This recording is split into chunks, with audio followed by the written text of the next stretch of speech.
We thank you for your goodness and grace, for bringing us to this place. We thank you, Lord, sa mga kabataan na ito, Panginoon, na patuloy na hindi na sila dito. We praise you, Lord, sa lakas at kalikasan na hindi ko pinoprovide. Every time po kami into training. Maraming salamat, Panginoon. Maraming salamat. Kasi at may JC, at Rios, that are here right now. Help us, assisted in our training. Gain your knowledge, Lord.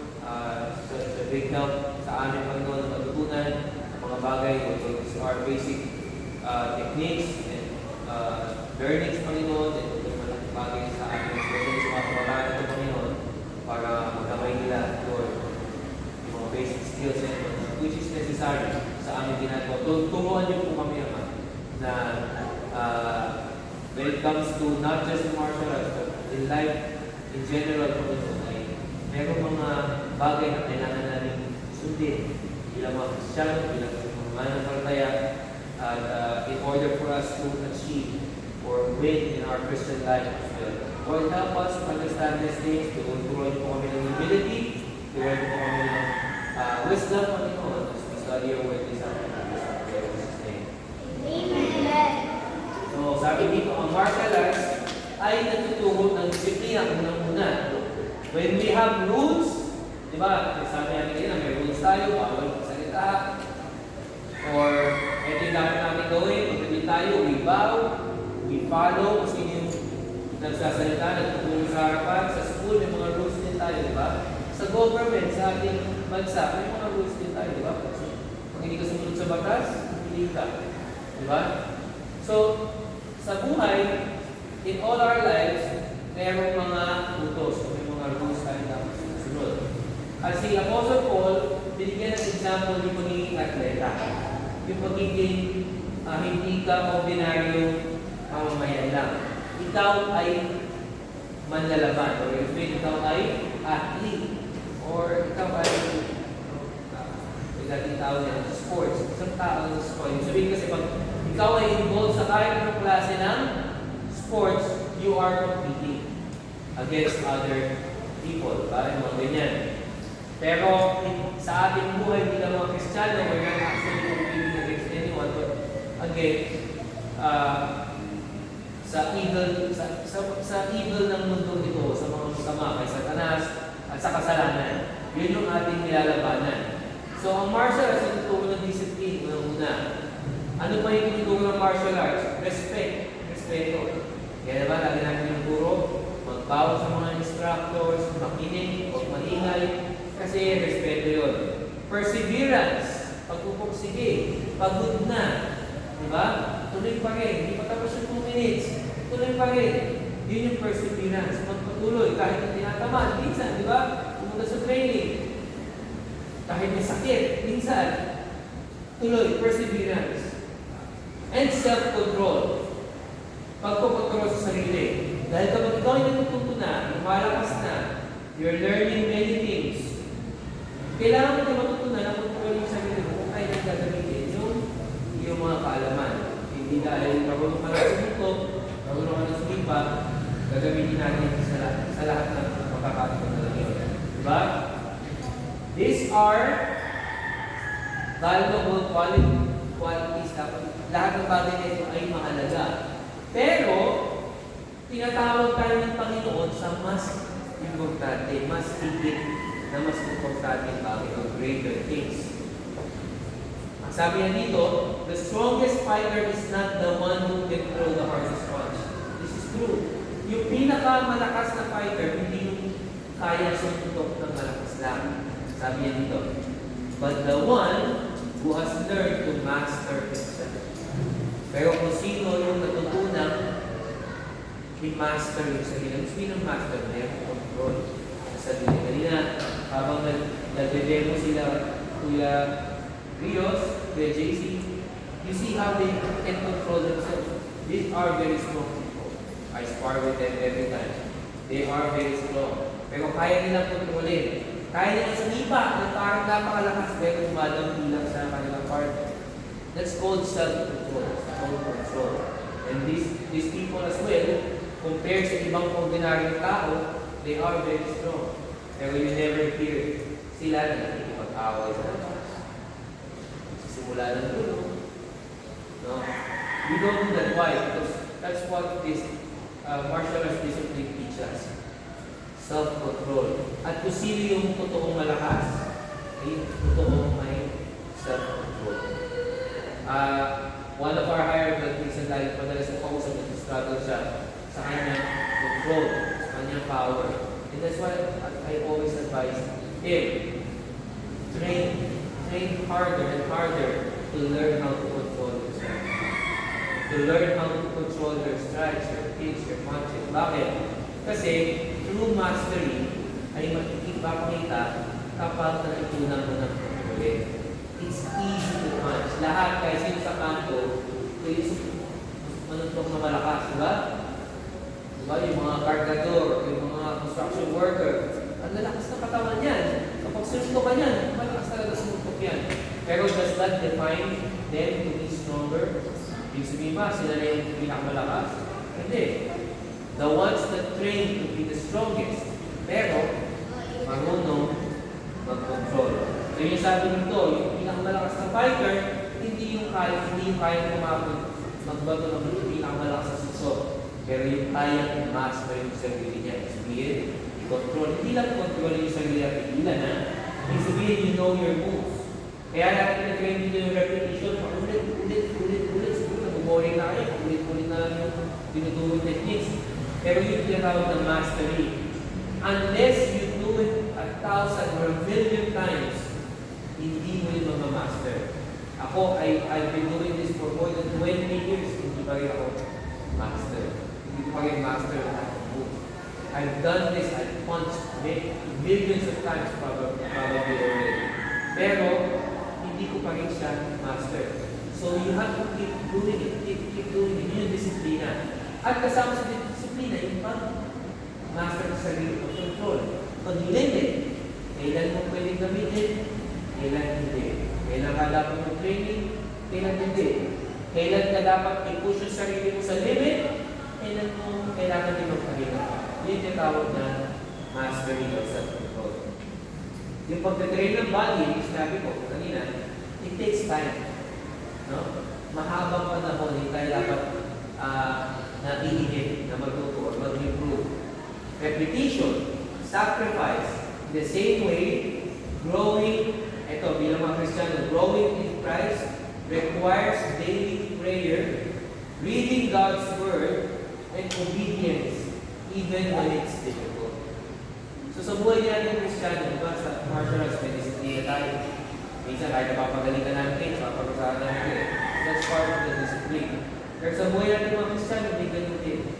Ano sabi niya po sa Paul, at yung ng Biblia, si Kristo, si Christ mismo, nire-require din tayo. No? Tuturo din tayo na mag-training spiritual, which is manalangin. Do we always pray? Sino na nanalangin araw-araw? Sabi na, Biblia, let's pray without ceasing. Mag-pray tayo ng walang ikot, walang tigil. So, paano yun? Kasi yun ito yung pagkakamali, no? Minsan, kasi nga ng prayer, kapag nakalunod ka lang, nakatulog ka lang, at, diba? Nakayupo ka. Akala natin, yun lang ang prayer. At totoong prayer ay communicating with God. Being aware na ang Diyos ay kasama. So sa bagay na yun, pwede yun simple na we can pray without ceasing of God. Sabihin, sa lahat ng areas ng buhay natin, we recognize, alam natin na nandyan si God, nandyan si Christ, nandyan ang Holy Spirit, guiding us, looking at us. So that's prayer as well.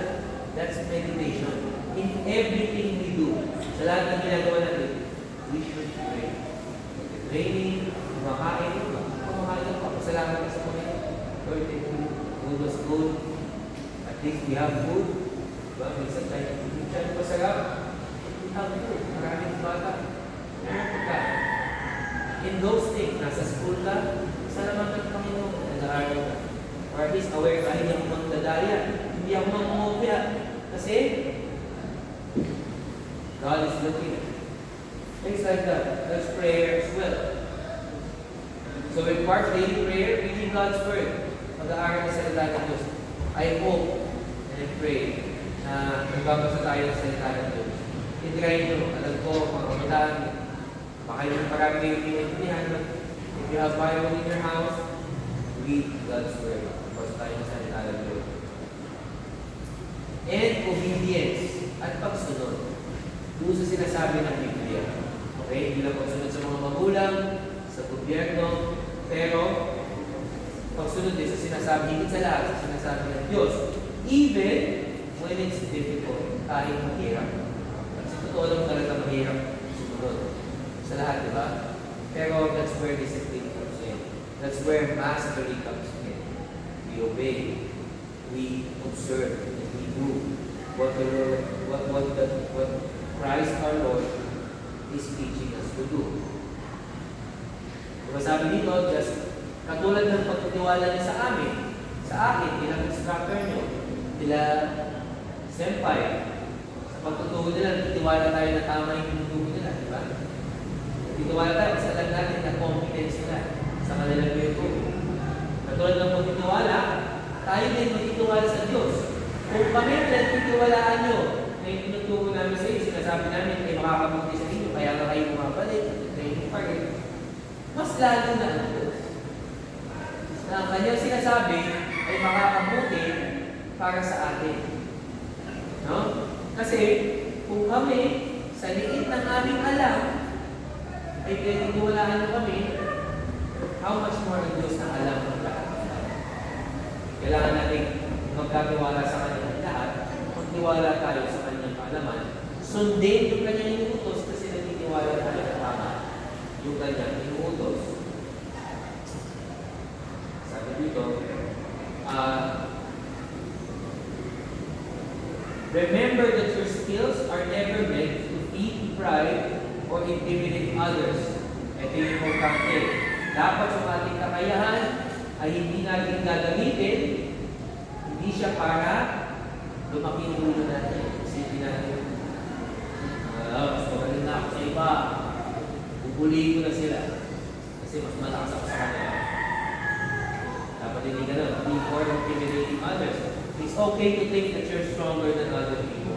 That's okay. Kasi totoo naman talaga. Pero, yung strength natin na yun, dapat nag-drive sa atin into responsibility. Hindi sa pride, hindi sa yabang. Dapat naisip natin na kung meron tayong strength, we're stronger, we have responsibility. Sa ibang tao, help them, protect them, and all those things. No? Sabi dito, yun ay mga gifts para gamitin natin na magpakumbaba, hindi para malaki. Ito, sabi, nabanggit ko na, to protect the weak, to show respect, and to glorify God. Diba? Makikita nyo, maraming mga martial, hindi naman lahat ng martial arts, pero yung mga talagang magtalaga sa martial arts, makikita sila yung pinaka, pag naminig sila yung pinaka mga gentle na tao. Tahimik na, very respectful, yung talagang regular na nagpa-practice ng martial arts. Makikita mo, maliban sa mga, meron din talaga mayayabang, pero marami sa mga totoong martial arts, ang very humble. Kasi, yung totoong mastery, yung totoong strength. True strength is not found in dominating people, but reflecting the character of Christ. Yung totoong lakas ay hindi papakita sa pag-bubuli, pang-api sa ibang tao, pero yung pagpapakita niya ang character ni Kristo sa ating buhay. Ano ba yung ginawa ni Christ when He was here? He was strong as well. Remember, pinagsasabihan niya niya, pinapagalitan niya yung mga Pharisees, mga actually, mas last position kayo. Diba? Pero, yung pinakita niya, yung kanyang self-control. Yung panahon na kailangan niya, ibigay yung buhay niya, nagpamila siya ng discipline. Diba sabi niya niya sa kanyang mga disipulo, sa tingin niyo ba, kung nag-ubustrate ko, hindi ko kaya mag-ubusin lahat ng mga yun. I can send my angels and destroy all of them. Kaya niya yun. Sa isang salita. Pero, hindi niya ginawa kasi kailangan niya fulfill yung kanya mission, yung kanyang purpose. That's to save us sa ating mga kasalanan. Kaya, pinakita niya kanyang self-control, self-discipline. In that way, pinakita niya Jesus na siya yung totoong master. Kasi kung mayroong limited restraint. Sino nakakilala kay ito sa Itama? Sa Itama, kilala niyo?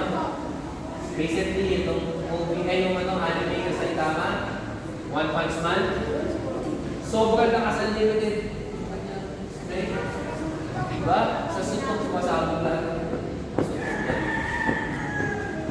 Pero, hindi yung sabi na dahil si Jesus ay mas malakas pa. Kung may sa Itama, wala, isang pitit lang pa rin siya ni Jesus. Because Jesus is the creator of the universe.